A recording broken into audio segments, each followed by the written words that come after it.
Bonjour et bienvenue dans ce nouvel épisode où on va continuer le test du robot pour, je crois, l'avant-dernière fois. On a commencé à faire pas mal de choses. Donc, on continue le backtest. On va voir déjà, on va complémenter ce qu'on a vu la dernière fois. La dernière fois, où je vous rappelle, on a vu la détection. Et je me suis rendu compte de 2-3 petites bricoles sur lesquelles je vais vous apporter quelques éclaircissements. Ensuite, on va voir les données utilisées et celles qui sont mémorisées par le robot ou aussi par le courtier. On va bien comprendre comment les retrouver, comment les utiliser. Après quelques essais, on va voir que les logs sont là pour vous aider. Si j'ai fait des logs, c'est pas juste parce que j'avais envie de me faire un truc pour moi. Non, c'est vraiment des logs pour vous aider. Vous allez voir comment on s'en sert et comment on retrouve nos informations dedans. Ensuite, on va continuer la détection, on va voir la communication avec le courtier. Donc on va voir comment on va créer et comment on va analyser le fait qu'on prépare bien l'ordre à envoyer au courtier, comment celui-ci est correctement envoyé et surtout comment il est traité pour en faire une position. Donc on va s'attaquer après à un backtest sur un marché. Je vous donne le marché, la période de temps utilisée, c'est le mois de juillet 2025. On travaille dessus et on va voir exactement ce qui se passe sur ce marché. Donc dans cette vidéo, on aura quasiment vu l'intégralité des traitements du robot entre la mise sous tension, donc le moment où on le met sur le marché, le moment où il travaille, la stratégie fonctionne, la communication avec le courtier, la position est ouverte. Il nous restera vraiment plus grand chose pour valider la prise de position et le suivi avec le robot. Mais avant tout ça, on va travailler sur quelques exercices que je vous mets ici sur le côté. Il y a 6 façons d'écrire une boucle. Là, c'est une boucle de traitement. Je vous donne 6 manières de faire. Dans les 6, la grande question, vous avez le temps pour l'analyser, c'est est-ce que ça fonctionne ou est-ce que ça ne fonctionne pas? Essayez de ne pas tricher à le recopier pour voir si ça marche ou pas. Essayez, dès rien qu'à la lecture, de savoir si ça fonctionne ou pas. Donc là, je vous les donne, donc il y en a 6, je vous les remets avec un numéro pour être sûr de les repérer, et à la fin de la vidéo, on verra point par point quelles sont celles qui fonctionnent et quelles sont celles qui ne fonctionnent pas. Vous verrez que des fois, il y a des petits pièges qui sont assez sournois et qui peuvent surtout vous poser de très très gros problèmes dans vos codes. Voilà, donc je vous ai donné les 6, là, c'est passé pendant que je parlais. Et bah écoutez, rendez-vous à la fin de la vidéo et on va pouvoir maintenant passer au backtest.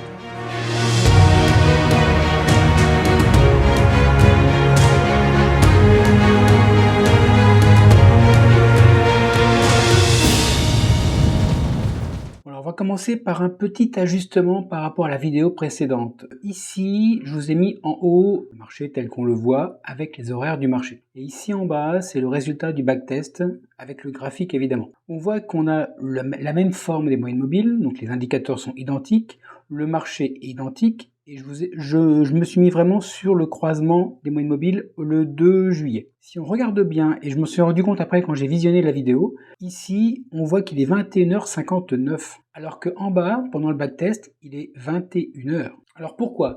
Parce que tout simplement que le backtest, lui, ne gère pas les décalages horaires. Lui, il prend l'heure du marché directement. On n'a pas ces effets d'heures d'été, d'heures d'hiver et autre chose. Lui, il n'a pas ce décalage. Donc, on peut avoir un écart entre les horaires de détection, ce qui n'est pas grave. Ce qu'il faut surtout voir, c'est que par rapport au marché, on voit vraiment le croisement est sur la même bougie. Ne vous fiez pas à l'horaire ici si vous faites un backtest et vous vous rendez compte que par rapport à votre marché réel, vous avez un décalage de 1 ou 2 heures. Voilà, c'est pas important. Je voulais quand même vous le dire parce que je me suis rendu compte dans la vidéo qu'on pouvait se poser la question. Tout ce qu'on voit ici, c'est que quand on est ici, on est vraiment sur le croisement à 21h comme la détection a été faite par rapport au robot. Ensuite, je voulais voir avec vous un autre point. On s'est focalisé lors de la dernière vidéo sur la détection dans le code de la stratégie. Bon, là, on récupère les moyennes mobiles, on regarde les croisements, on détecte si effectivement il y a un croisement, et avec ça, on vérifie si on a une détection valide pour après l'envoyer vers les autres traitements. Mais si on va dans Darwin, cette information, on l'a ici, dans stratégie détection. Mais avant d'aller ici, on a ici la vérification de la nouvelle bougie. C'est très important quand même parce que si ça marche pas, vous n'aurez jamais de détection de nouvelle bougie, donc vous n'irez jamais voir la détection. Autre chose aussi, ici, il y a un petit test. Est-ce qu'on est prêt pour la stratégie? Parce que si vous n'avez toujours pas de détection, ça peut être ça. Donc là, vous allez dans surveillance, dans la fonction prêt pour stratégie.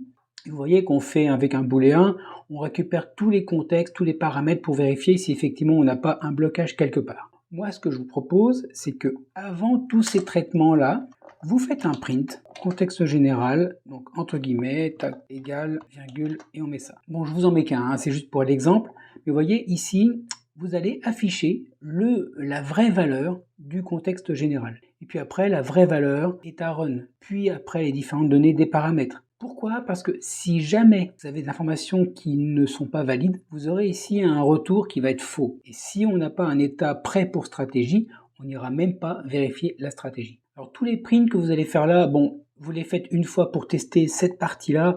Après, c'est fini, hein, d'accord? Parce que ça va vous en mettre plein la vue. Chaque fois qu'il y aura un tic, vous allez avoir des messages, ça va être vraiment lourd. Alors si on veut tout ça, alors je fais un copier et je remonte au début. On a une fonction ici qui affiche, vous savez, c'est le fameux cadre qu'on a. Et si on regarde bien, alors je vais faire ça en vrac. Bon, si on regarde bien entre ce qui est affiché à l'écran et les informations qui pourraient bloquer l'envoi de la stratégie, enfin le travail sur la stratégie, on voit que tout ce qui est param ici, on les a ici.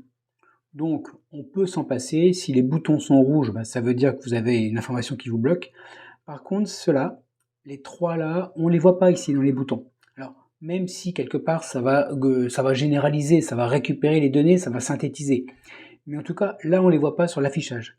Donc, c'est surtout cela que vous devrez afficher pour être sûr que ce n'est pas ça qui vous bloque. Donc, si vous avez soit des carrés rouges à l'écran, ou vous avez des informations ici qui retournent faux, faudra aller fouiller dedans pour regarder si effectivement il n'y a pas une erreur dans le traitement, s'il n'y a pas une particularité qui pourrait bloquer l'accès à la stratégie. Et ensuite, ce qui peut bloquer, c'est une nouvelle bougie. Alors déjà, ce que vous pouvez faire, vous avez ici, tout simplement, avant d'aller vraiment voir les traitements, vous faites un print ici, et vous faites par exemple new. Ça veut dire qu'à chaque fois que vous allez voir votre marché et qu'une nouvelle bougie va apparaître, vous devrez avoir un petit message new qui va apparaître. Si ce n'est pas ça, ça veut dire que vous avez un traitement ici dans contexte nouvelle bougie qui ne fonctionne pas. Vous ne détectez pas les nouvelles bougies. Pareil, si c'est ça, on va dans nouvelle bougie, on fouille et on corrige le code pour être sûr que vous avez bien un new à chaque fois que vous avez une nouvelle bougie. Alors, je vais vous montrer, comme ça vous verrez que c'est très facile. Donc là j'ai recompilé, on va tout simplement ici dans la fenêtre de backtest, cadre stratégie, je fais démarrer, hein, c'est vraiment très rapide. Et dans les logs, on voit qu'à chaque fois qu'il y a une nouvelle bougie, il met new, new, new. Et c'est bien l'horaire ici, on voit bien comme on est en H1, donc on voit que chaque heure, on a une nouvelle information qui dit une nouvelle bougie. Donc ça fonctionne. Voilà, on va pas aller plus loin. Bon alors, je pars du principe qu'on a un croisement des moyennes mobiles, que notre stratégie détecte un croisement et donc on a les paramètres avec le prix d'ouverture, le stop et le take profit. Si on retourne à la fonction détection de la stratégie, qu'est-ce que l'on fait? Ici, bon là on a tout blabla, et ici on a deux fonctions extrêmement importantes, vraiment très très importantes. La première, on va enregistrer les données de la détection dans notre gestion commune de toutes les stratégies. Donc ici, on enregistre dans une détection qui a un numéro, toutes les données qu'on a enregistrées juste avant. Ce numéro, je vous rappelle qu'il vient, quand on a une détection, il vient ici de get new detection. C'est-à-dire qu'on va récupérer dans la gestion des données des stratégies un numéro, et ce numéro, il est unique à la détection. Tous les travaux que l'on fera sur cette détection sera uniquement travaillé grâce à ce numéro. Donc le get détection, on l'a dans données, on l'a ici, donc on a tout le scan du tableau, on vérifie qu'une détection est vide, et si c'est vide, on prend la place pour éviter d'avoir un tableau qui grandit et qui déborde éventuellement s'il y a beaucoup de détections. Donc là, on a un numéro unique. Alors ce que l'on peut faire, mais on le voit dans les logs, c'est qu'on voit que le numéro, il commence à 0, 1, 2, 3, et il s'incrémente régulièrement. Il n'est jamais le même. C'est un numéro qui est toujours différent. Et donc, après avoir récupéré ce numéro, à la fin, on fait un set data où on passe ce numéro avec toutes les données qu'on a enregistrées ici. C'est le stop loss, le take profit, la taille, etc., etc. Et le set data, il est ici. On lui passe le numéro et la structure qui contient toutes les données. Et on fait tout bêtement un enregistrement dans la table. Si on a un problème, on fait un warning. Bon, voilà. Donc, quelque part, là, je ne vois pas d'erreur possible. normalement vous avez un enregistrement de la détection dans le tableau des données. Par contre, ce qui est vraiment super important, c'est ça, l'envoi de l'ordre vers le courtier. Eh oui. Donc ici, on est dans envoi ordre, dans lequel on rentre le nom de la stratégie et puis tous les paramètres de la détection qu'on a eu. Donc là, on définit une en-tête. Ici, on peut toujours faire un print pour vérifier que l'en-tête est bien cohérente. Dans tous les logs, de toute façon, après, on l'utilise cette en-tête, donc on devrait le voir ailleurs. Ici, on regarde, est-ce qu'on est en simulation? Le paramètre qu'on a fait, on ne l'a pas fait en simulation. Donc normalement, on ne rentre pas là-dedans. Tout ce traitement-là, jusqu'ici, on ne va pas dedans. Donc là, le robot, il est en fonctionnement sur un compte réel, en bas de test, mais comme si on était en réel. Ici, premier test, on va contrôler la marge libre. Alors, je regarde, si la marge libre est OK, on fait tout ça, sinon il n'y a pas de message. Alors, est-ce que c'est une erreur? Peut-être. On va quand même aller voir ici, qu'est-ce qu'on fait comme traitement. Moi, ce que je veux toujours, c'est, est-ce qu'il y a un blocage entre la détection et la suite du traitement? Un blocage sur lequel on n'a pas mis de commentaire, il n'y a pas de log. Parce que ce traitement, s'il y a un blocage, en fait, sans message, ben on peut avoir un blocage réel sans qu'on soit jamais averti. C'est pour ça peut-être que vous avez des détections, mais vous ouvrez jamais d'ordre. Donc là, on va aller voir dans contrôle marge libre, parce que là, on fait ce traitement si c'est vrai, mais si c'est faux, est-ce qu'on a un message? On ne l'a pas en sortie ici, mais est-ce que cette fonction génère un message en cas de marge libre mauvaise? Je vais dans monnaie, donc c'est OK, tout ça. Bon, on fait le log des opérations, ça c'est de l'en-tête. Alors, pour MQL5, c'est pareil, il y a des traitements différents avec MQL4 et MQL5. Donc là, si jamais j'ai un problème, je fais un retour sans message. Ça, c'est pas bien, il faudrait avoir au moins un petit message ici, au cas où on a une erreur. Ici, on récupère, et si c'est mauvais, on retourne faux, mais on fait un log de warning. Donc si on a faux comme retour, on aura un message. Ça c'est très très bien. À part ici. Ça c'est moins bien. Et pour MQL4, donc on fait plein de choses. Il y en a un account. Voilà. Si jamais on retourne faux, on a un log. Voilà. Donc la seule petite chose qu'on pourrait arranger, c'est ici. Ici, où je pense qu'on pourrait faire un warning, pareil, pour indiquer qu'on ne peut pas calculer. Voilà, moi je vous propose ça, c'est qu'en fait si jamais on n'arrive pas à lire les informations, donc les ticks du marché, les informations les plus récentes, on fait un petit log de warning qui dit ben voilà, on ne peut pas lire les informations du marché, donc la détection est annulée et on retourne faux. Comme ça, si jamais ça vous arrive, hein, c'est juste au cas où, ben, vous serez averti par les logs. On a vu que tout le reste était bien travaillé, en tout cas on avait toujours un message si on était bloqué, donc on peut être rassuré. Cette partie-là, si jamais on a un problème, on sera averti. Si on n'a pas de problème, on a un message ici qui dit tentative d'ouverture. Donc, vu ce qu'on a vu là, vous devriez avoir dans les logs ce message tentative d'ouverture de l'ordre. Ensuite, en fonction du sens, on fait soit le buy, soit le sell. Alors, qu'est-ce qui peut arriver là? Parce qu'on a toujours des blocages possibles. Imaginons que votre IPARAM sens, l'information du sens d'ouverture, qui est soit bull ou soit bear, imaginons que vous n'avez pas renseigné. Tout simplement, vous avez oublié de renseigner. Parce que là, on fait un if, donc on fait ce traitement-là si on a bull, et on fait ce traitement-là si on a bear. Et si on a autre chose, eh ben on fait aucun traitement.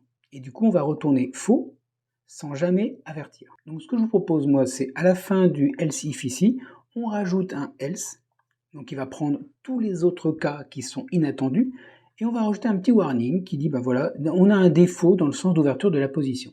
Ça, normalement, vous n'aurez jamais ce message. Voilà, c'est pas possible si dans la stratégie, ici, vous avez renseigné correctement ici le sens. Ici, on a soit un sens d'ouverture bear, soit ici bull. Donc l'information, elle est renseignée. Soit on détecte un croisement à la hausse ou on détecte un croisement à la baisse. Il n'y a pas d'autre moyen d'avoir une détection valide. Donc normalement, ça ne peut pas arriver. Mais on ne sait jamais, on peut avoir une erreur, on peut avoir oublié tout bêtement la ligne et on a donc une erreur qui est masquée parce que ici, on ne traitait pas du tout ce cas où on avait une information qui était mal renseignée. Et d'ailleurs, c'est pour ça que j'avais mis un petit retour ici, qui était sortie impossible à faux, parce qu'en fait, moi, forcément, J'avais soit une détection acheteuse ou vendeuse. Mais dans le cas, effectivement, on pourrait avoir un problème d'initialisation de variable. Donc maintenant, c'est quelque chose voilà, qui n'est pas forcément si impossible que ça. Donc là maintenant, on a une fonction qui est complète parce qu'on a pris tous les cas. On a pris le côté achat, le côté vente et le côté mal initialisé. Et on aura toujours un message dans les logs. Donc ça, c'est aussi important pour vous.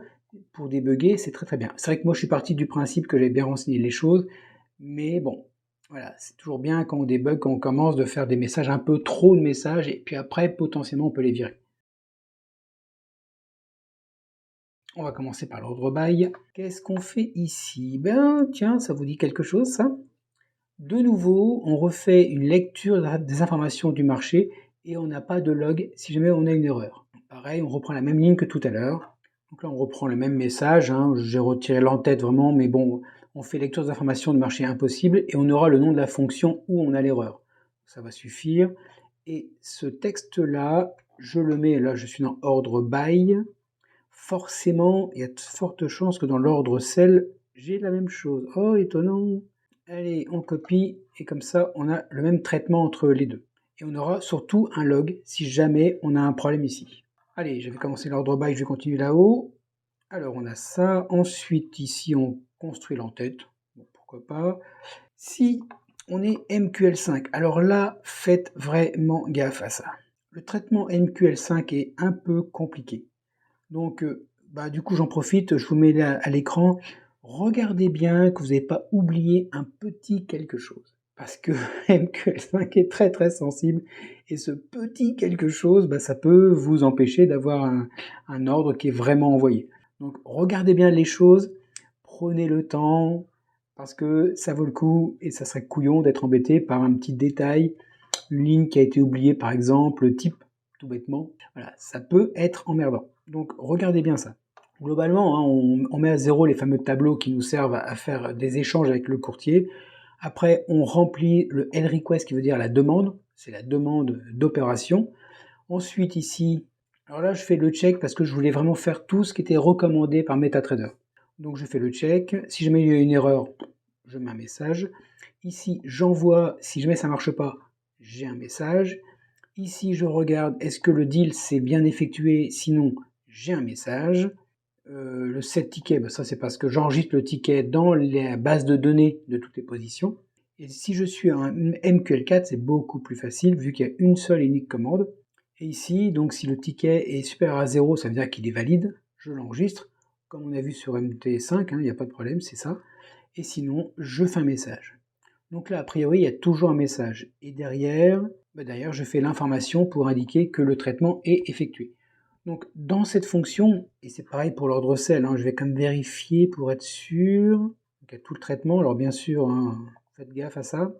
Ça et ça, c'est deux lignes qui changent vraiment entre le by et le cell. Donc là, il y a bien un message d'erreur avec le return false, un message d'erreur avec le return false, erreur return false, et ici, erreur si jamais il y a un problème. Voilà, donc on a bien le même traitement entre by et cell, et surtout, on a toujours un message si on a un problème. Donc, normalement, vous devriez avoir d'une part la détection, et puis tout ce blabla là, qui fait la préparation d'émission d'ordre et qui envoie l'ordre vers le courtier. Alors pour ça, savoir que ça fonctionne, c'est bien. Vous avez ici les trois messages. Vous avez la détection. Normalement, vous avez la détection avec tous ces paramètres. Ensuite, vous avez l'envoi de l'ordre. On est vraiment dans la tentative d'ouverture. Donc, on indique bien qu'on va tenter d'ouvrir un ordre bear. Et ici, on a bien la fonction ordre sell, parce qu'en fait, c'est un ordre à la vente. Et on a l'ouverture du ticket numéro 2. Donc ça, le numéro ici, c'est le ticket d'un point de vue échange avec le courtier. Et ici, c'est le numéro de la détection. C'est pour ça qu'on a deux numéros différents. Ça, c'est bien le numéro de la détection. Donc ça a commencé par 1, puis 2, 3, 4, 5, 6. Et ici, numéro du ticket, alors là c'est 2 parce que c'est backtest. Mais après, c'est des numéros un peu compliqués, un peu plus évolués. Et si vous faites, vous, d'autres robots, en fait, les numéros ne vont pas se suivre sur votre robot. Ça va suivre par rapport aux activités que vous avez avec le courtier. Mais normalement, vous avez donc, et on a vu ça, vous avez ces trois messages. Si vous avez des messages d'erreur, à ce moment-là, vous savez où chercher. Et là, c'est à vous de vérifier le code, les valeurs qui sont passées dans les paramètres. C'est là où on fait des prints. Par exemple, ici, on affiche tous les paramètres qui sont passés à la fonction. On peut faire aussi, pareil, là, hein, s'ils sont à MQL5, pareil. Voilà. Vous avez moyen de faire tout ça, de faire des prints pour être sûr que c'est bien cohérent. Si par exemple ici, quand vous imprimez ici le print, vous avez donc la taille, le bid, le stop loss, le take profit, et vous vous rendez compte bizarrement que ça ne correspond pas à ça, donc à la détection, là, vous pouvez vous poser des questions, à savoir pourquoi j'ai une détection qui est à 0,51, 0,8939, 0,8958, 0,8899, et que j'ouvre une position avec 0,2, 0,9, enfin un truc qui n'a rien à voir, quoi. Là, vous devrez vraiment suivre les données entre la détection et puis où passent les données, est-ce que c'est bien renseigné, est-ce que c'est bien dans les paramètres, dans les bons paramètres, est-ce qu'il n'y a pas un problème dans ces trucs-là? Parce que normalement, les informations que vous aurez ici pendant le request ou pendant l'envoi de l'ordre d'ouverture, c'est exactement ceux qui sont ici. Ah bah sinon vous avez un gros problème.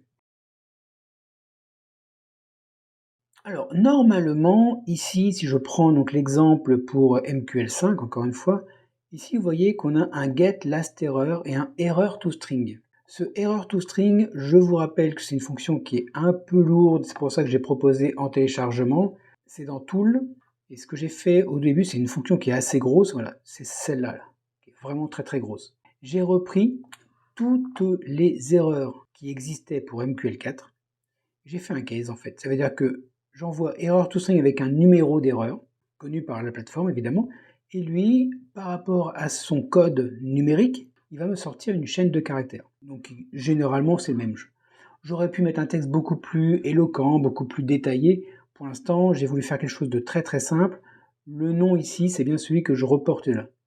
N'empêche que si vous avez copié correctement toutes les erreurs, aussi bien MQL4, parce que là, ça c'est MQL4, mais vous avez la même quantité d'informations pour MQL5, normalement, vous devriez trouver votre petit. Voilà, je vais pour MQL5, donc il y a toute la liste des différents codes d'erreur. Je vais sur celui-ci par exemple, qui est assez parlant malgré tout. Donc là, je vais dans l'aide, on clique droit, je vais dans l'aide. Et est-ce qu'il me trouve quelque chose? Oui, bien sûr, il me trouve ça. Et vous avez ici l'information demande trop fréquente. Bon, ok, la simple traduction aurait pu suffire. Et puis sinon, vous avez ça, vous allez dans le moteur ici, dans le moteur de recherche, vous faites afficher les rubriques. Et là, vous avez donc différentes choses. Donc ça, on s'en fout un peu. Ça, c'est ce qu'on vient de voir. Et ici, vous avez l'information avec aussi du mode d'emploi. Comment utiliser le on-trade transaction, par exemple, avec différents cas d'erreur qu'on peut avoir, différentes choses, des traitements, des exemples. Voilà, vous avez vraiment beaucoup de choses. Vraiment beaucoup de choses. Alors si vous n'avez pas cette fonction-là qui vous retourne en fait le nom de l'erreur avec ça, je ne peux que vous conseiller d'aller télécharger les sources qui sont disponibles sur mon site internet. Les liens sont en description. Ça vous évitera de vous galérer éventuellement. Et d'ailleurs, les prix sont abordables largement, hein, donc allez-y, franchement, c'est pas si cher que ça. Et puis je me suis fait chier à les faire quand même, hein. Vous pourriez quand même y aller. Bon, enfin voilà. En tout cas, normalement, dans le monnaie ou dans le courtier, vous avez des messages ici qui vous indiquent exactement le code de l'erreur et la signification.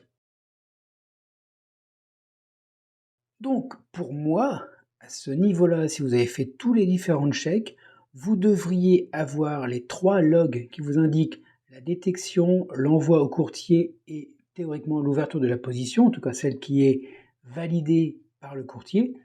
Normalement, vous devriez l'avoir.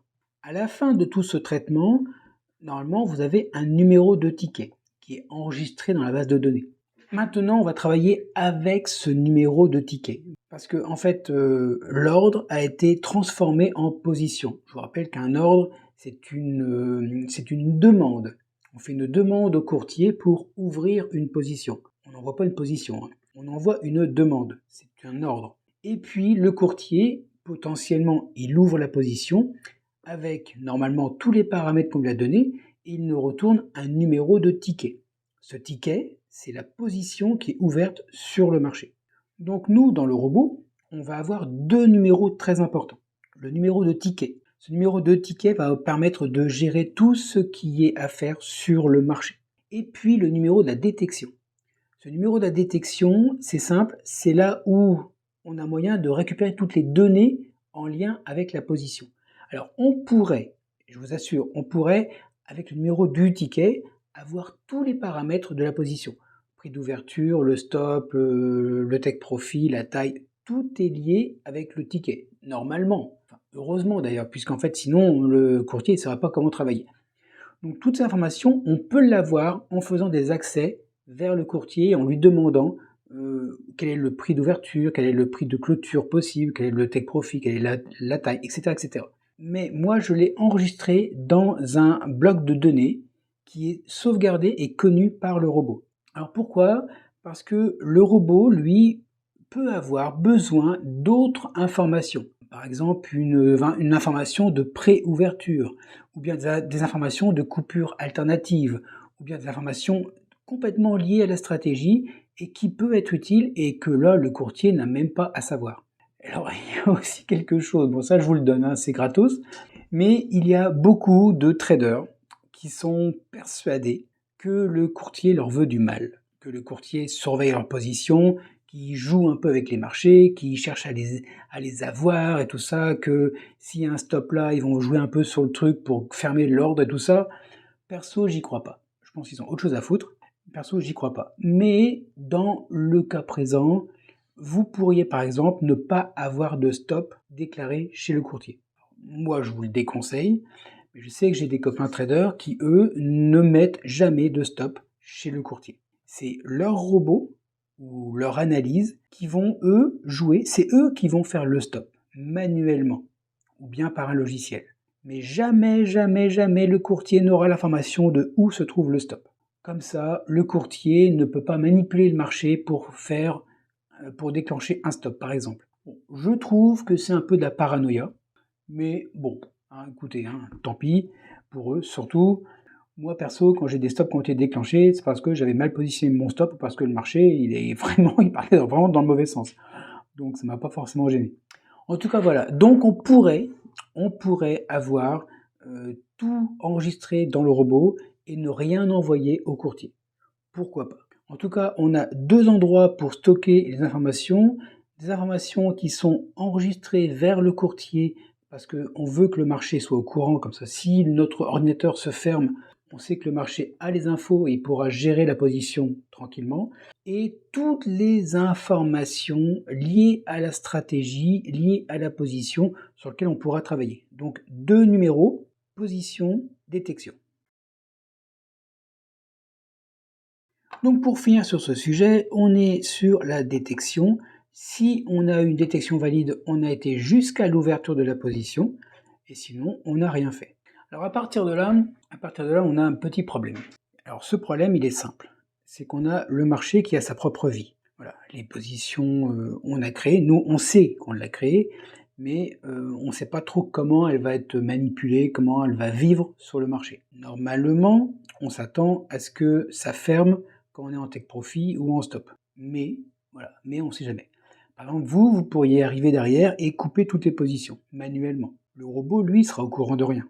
Donc on doit avoir un système qui va surveiller le marché en fonction des positions et des détections qui sont actives pour le robot. Donc on a ce contrôle régulièrement pour vérifier est-ce que j'ai une détection numéro 1 par exemple que j'ai ouverte, est-ce qu'elle est toujours en vie? Si elle est toujours en vie, je travaille avec, ou je la suis, ou je fais des paramètres, etc., etc. En tout cas, il y a une surveillance qui est obligatoire. Et pour ça, on a ici une fonction traitement régulier, qui est appelée donc soit sur chaque tick, donc chaque changement du marché, ou par le timer, donc de façon cyclique. Je vous rappelle pourquoi il y a deux fois le traitement, parce que si le marché est ouvert et il est vivant, on va avoir ce traitement régulier qui sera appelé à chaque évolution du marché, très bien, mais dès que le marché est fermé, ou bien si on n'a plus aucune activité sur le marché parce qu'il n'y a vraiment plus personne, tout le monde est parti au petit déjeuner, à ce moment-là, on a un traitement cyclique qui continue de surveiller le marché, surveiller les positions. C'est pour ça qu'on l'a à deux endroits différents. Et dans ce traitement régulier, qu'est-ce qu'on a? On a donc la gestion des paramètres, on s'en fout, le contexte, la monnaie, bon, pour l'instant on s'en fout, on n'est pas là-dedans. Par contre, on est dans nettoie détection. Nettoie détection, ça fait quoi? Ça va surveiller tout simplement si une détection est toujours valide. Alors qu'est-ce que ça veut dire? Ça veut dire que il peut passer plein de choses. Vous avez une détection qui est découverte. Vous avez une tentative d'ouverture d'ordre. Cette tentative, elle peut échouer.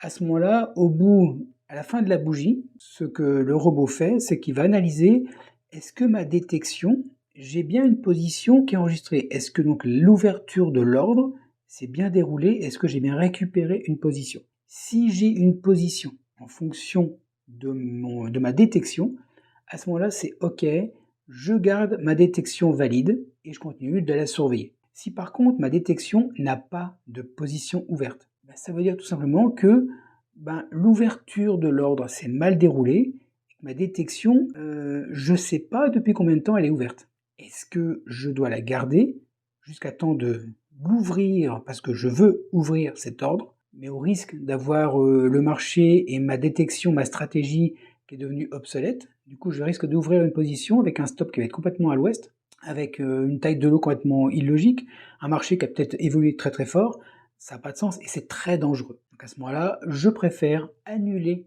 la détection, et puis tant pis, il y en aura d'autres, c'est pas grave. C'est dans Nettoie détection qu'on va faire tout ça.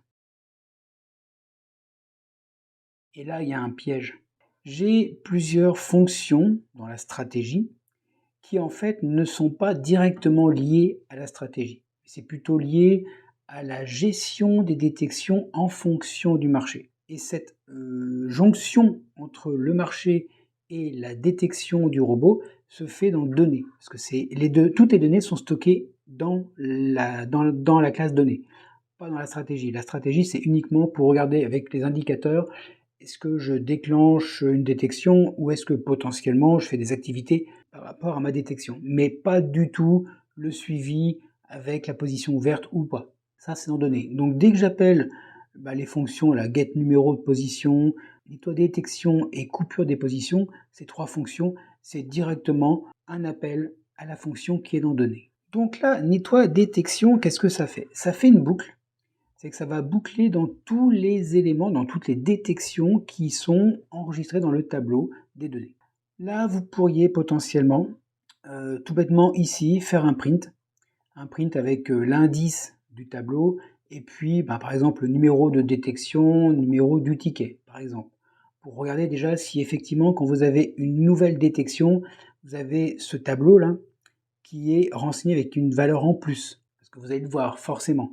Par défaut, on a 0, on n'a rien, et d'un seul coup, on va avoir une nouvelle détection.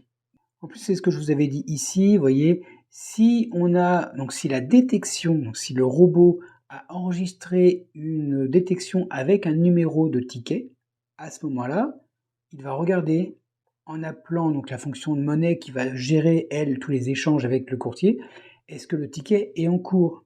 Et s'il n'est pas en cours, pour ça qu'on a un point d'exclamation ici, s'il n'est pas en cours, à ce moment-là, on enregistre le résultat de la position. Pareil, c'est Money Management qui fait tous ces calculs-là, qui récupère les données et qui va mixer tout ça pour en faire une sortie de résultat. Et puis ici, on efface les données de la détection. Donc moi je vous propose ici, au début de la boucle, donc de faire un print avec le numéro de l'indice du tableau. Donc on va voir déjà si notre tableau augmente ou s'il est toujours de même taille. Ça, c'est permettre de vérifier si on n'a pas un système qui a un tableau qui grandit tout le temps avec des erreurs. Et puis ici, le numéro et le ticket. Voilà, on va faire ça et on va relancer le backtest pour vérifier déjà si on a bien effectivement, quand on a une nouvelle détection, ce tableau qui est correctement renseigné. J'affiche le journal puis on va attendre de voir ce qui se passe. Alors normalement, dès qu'on va arriver à 21h, on va avoir une détection et voilà. Là, il nous boucle régulièrement et vous voyez qu'à chaque fois, on a un seul élément qui est l'indice 0 et on a bien la détection numéro 1 avec le ticket numéro 2. Là, la position est toujours ouverte. Il va bientôt taper sur le Take Profit et on devrait avoir plus rien. Pour l'instant, il affiche toujours et là, c'est fini. Maintenant, on a toujours un seul élément, mais vous voyez qu'on a 0 dans le numéro de la détection, on a effacé et on a un ticket 0. Donc ça fonctionne. On a bien un seul élément qui est toujours l'indice 0. Dans la prochaine détection, on va avoir une nouvelle détection. Et en fait, il va remplir vous voyez, là, il a rempli la partie vide. On a une détection numéro 2 et le ticket numéro 4. Alors, chose intéressante, vous voyez qu'ici, ça se fait extrêmement souvent. Très, très, très souvent. Pourquoi? Parce que ça le fait à deux moments. Pendant le traitement cyclique, donc toutes les 500 millisecondes ou toutes les secondes, et aussi à chaque fois qu'il y a un changement sur la bougie. Donc ce traitement, il est vraiment extrêmement rapide pour justement être au plus près du travail du marché. Il faut que le robot soit vraiment au courant dès qu'il se passe quelque chose. Généralement, c'est pour ça que dans les traitements cycliques, dans les traitements quand on est sur une nouvelle bougie, il faut vraiment aller le plus vite possible et éviter de faire des gros traitements qui risquent en fait de poser plus de problèmes qu'autre chose. Il faut vraiment être très rapide. Bon voilà, moi il a fini le backtest. Tout ce que j'ai remarqué, c'est qu'à la fin, on a eu jusqu'à 3 positions en même temps. Donc on a bien la 0, la 1, la 2. Et autre information, c'est que quand la 1 et la 2 sont vides, ben en fait il renseigne la première qu'il trouve vide, donc il a renseigné la 0. Voilà, ça c'est intéressant. Alors là j'ai voulu voir à partir de quand on était arrivé à avoir 3 positions. Mais voilà, le log sur l'affichage il est limité. Donc quand vous voulez aller plus dans le détail et récupérer tout l'ensemble des logs, vous faites un clic droit, vous faites ouvrir. Et là, il vous ouvre carrément le fichier où tout est enregistré. Donc là, je suis dans le fichier, qui est assez gros quand même, assez conséquent. On voit qu'on avait une seule position. Je me fie par rapport à l'indice, là, ici, l'indice. Tant qu'il est 0, c'est qu'on a une seule position qui est ouverte. Donc je descends. Parce que la grande question, c'est est-ce que c'est normal? Est-ce que vraiment c'est normal d'avoir 2 positions en même temps? Voilà, ici on a la 14 et la 15. Donc 2 positions qui s'ouvrent en même temps. Ça vaut le coup.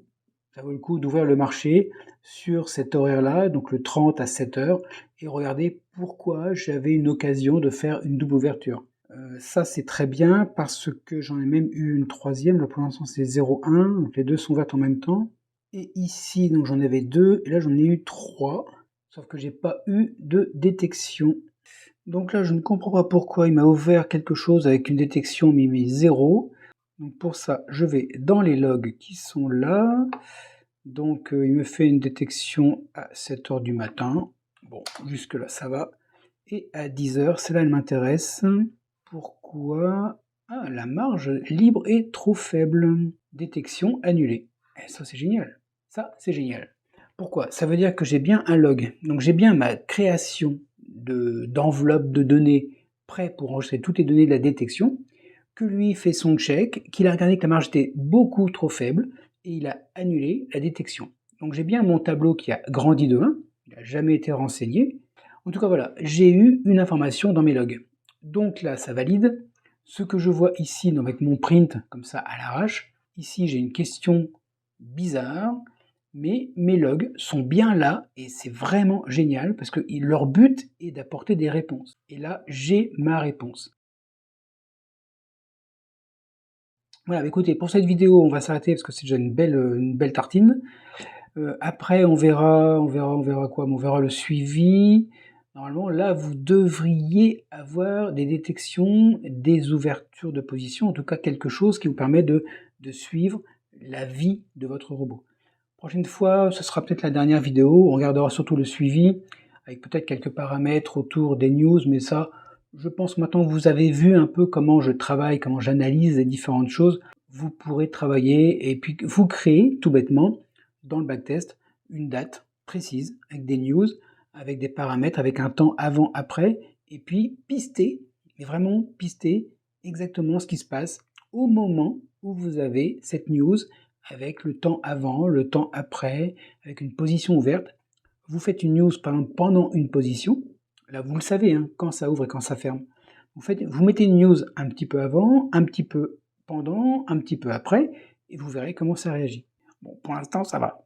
Allez, donc écoutez, on a eu pas mal d'informations. Là, normalement, dites-le moi en commentaire, mais vous devriez avoir les positions qui sont détectées, enfin les détections de la stratégie, vous devriez avoir des ordres envoyés vers le courtier, vous devriez avoir une position ouverte en backtest, et vous devriez avoir des logs qui vous donnent pas mal d'informations. On a apporté 2-3 petites corrections, alors qui ne sont pas réellement utiles, je m'entends.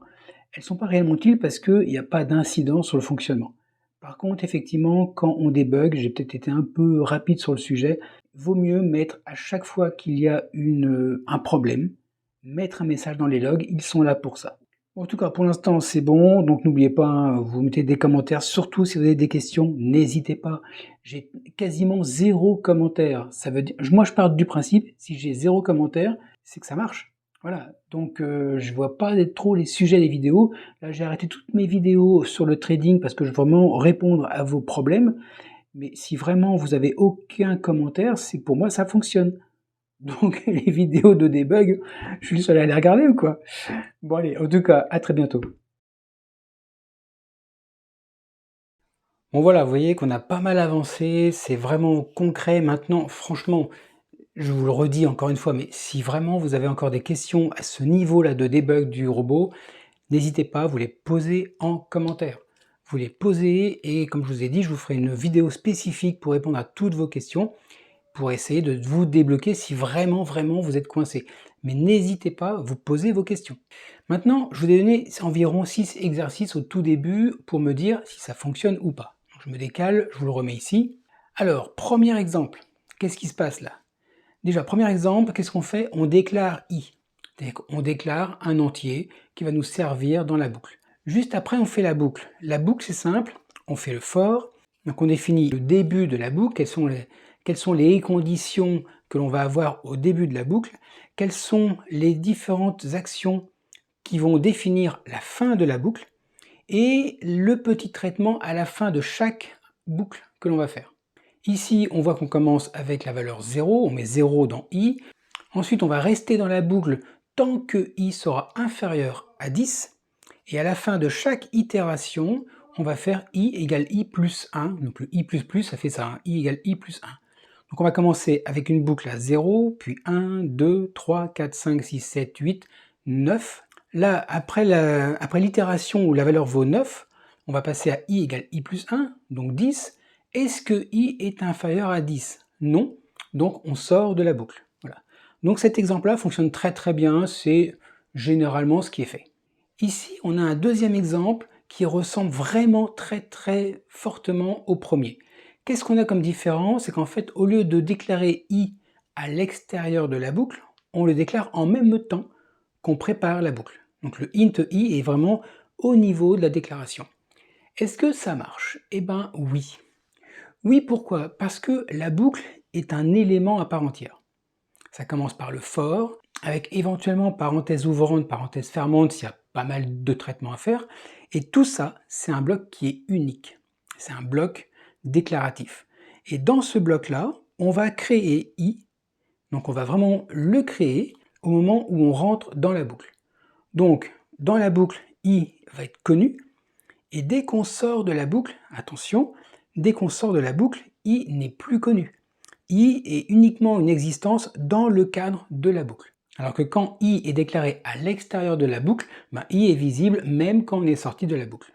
Ici, un troisième exemple un peu plus tordu, à votre avis, est-ce que ça fonctionne? Eh bien oui, ça fonctionne. Là, vous voyez qu'on n'a pas 3 parties, on n'en a que 2. En fait, on a zappé complètement la partie du dernier traitement qui est fait à la fin de l'itération. C'est-à-dire qu'on commence par initialiser i, très bien. Ensuite, on a la condition de sortie, et dans cette condition de sortie, vous voyez, on a plus i. Ça veut dire qu'on va incrémenter i avant de le tester. Donc tout à la fin de la boucle, on va faire i égale i plus 1, c'est le plus i, et après on va tester. C'est exactement pareil que le premier exemple, sauf qu'on a condensé, ce que je vous déconseille de faire, mais on a condensé le traitement d'incrémentation et de test dans une seule et même ligne. Ensuite, on quitte le monde du for et on va dans la boucle while. Boucle while. Alors, cette boucle, est-ce qu'elle fonctionne? Il y en a qui disent oui, il y en a qui disent non. Donc là, on a une boucle while. Donc on déclare i à l'extérieur, on initialise i avec la valeur 10, et après on démarre la boucle while. Cette boucle, elle fait quoi? While, ça veut dire tant que. Tant que i est supérieur à 0. Là, i, on l'a initialisé à 10, c'est effectivement supérieur à 0. Donc on rentre dans le while. Le while commence à la parenthèse et finit à la parenthèse fermante. Que vaut i à la fin de cette boucle-là? I vaut 10. Est-ce qu'on change i? Non. On remonte, est-ce que i est supérieur à 0? Oui. Donc on va dans la boucle. Est-ce que i a changé? Non. En fait, rendez-vous compte, on ne change jamais i. Donc la boucle, elle va être infinie. On rentre dans ce genre de boucle-là et vous avez sûrement oublié l'évolution de i, sauf si c'est fait exprès. Mais là, dans ce cas-là, vous n'avez pas de sortie de votre boucle, c'est une boucle infinie. Ça plante des codes. Ici, un autre exemple, ça ressemble vraiment beaucoup au précédent, mais regardez la ligne qui a été ajoutée tout à la fin, on fait i moins moins. Ça veut dire qu'à la fin de chaque itération, on va faire i égale i moins 1. Donc on va décrémenter i. I vaut 10, après il va valoir 9, 8, 7, 6, 5, 4, 3, 2, 1, jusqu'au moment où i sera égal à 0, donc il ne sera plus supérieur à 0. Et donc là, naturellement, on sortira de la boucle. Ce i moins moins, bon, je vous le dis entre nous, hein, ça reste entre nous, mais je l'oublie souvent, mais vous le répétez pas, ça reste entre nous. Hein. Voilà, donc ça, c'est un truc qui est hyper important, parce que si vous ne le mettez pas, vous avez une boucle infinie comme on a vu précédemment. Une dernière boucle, cette fois-ci, le while n'est plus au début de la boucle, mais il est à la fin de la boucle. Donc ça, c'est une genre de boucle qui est faite quand on veut impérativement passer au moins une fois. On veut passer une fois dans la boucle, par exemple si vous avez un traitement et vous faites le test sur le traitement qui est contenu dans la boucle, on ne peut pas faire le while avant, parce qu'on n'a pas encore le résultat. Donc généralement on fait un do, parenthèse, et le while est après. Est-ce que cette boucle fonctionne? Eh bien oui, elle fonctionne parce que c'est exactement comme tout à l'heure. On a la pré-décrémentation, donc on va faire évoluer i, donc aucun problème, et on arrivera au bout du compte à avoir la condition de sortie de la boucle. Voilà, donc dans tout ça, vous voyez, il y en a juste une qui ne fonctionnait pas, mais on peut en avoir d'autres, mais en tout cas, c'est quand vous oubliez tout simplement de faire évoluer votre indice, votre condition quelque part qui vous fait sortir de la boucle. Bon, quand vous êtes gentil, je vous en file un autre. Alors là, qu'est-ce que ça fait ça? Là, on fait un while 1. While 1, c'est une valeur qui n'est pas égale à 0. Donc ça veut dire que c'est vrai. Ça veut dire que ça veut dire tout le temps. C'est une boucle qui est constante. Voilà. Là, on veut vraiment faire une boucle qui est toujours, qui ne s'arrêtera jamais. Mais dans cette boucle-là, on a une condition. Donc en if condition, après vous voyez ce que vous mettez, et vous mettez un break. L'instruction break. Le break, en fait, ça casse la boucle. Et c'est ce break-là qui va vous sortir de la boucle. Donc on peut faire des boucles infinies, avec ou sans condition. Hein. Ça, c'est une condition qui est toujours vraie. On peut avoir une boucle infinie, mais il ne faut pas oublier d'avoir des conditions de sortie, parce qu'un jour ou l'autre, il faudra sortir de la boucle quand même. Voilà, donc ça, c'est une petite particularité. Ça arrive des fois, quand on a des conditions multiples et qu'on ne veut pas s'amuser à faire des conditions ici qui sont illisibles, on peut avoir dans la boucle de traitement différents endroits, différentes conditions difficiles des fois à analyser et qui peuvent des fois déclarer une cassure de la boucle. Voilà, ça c'est un petit cadeau, c'était pas prévu initialement mais je vous le donne.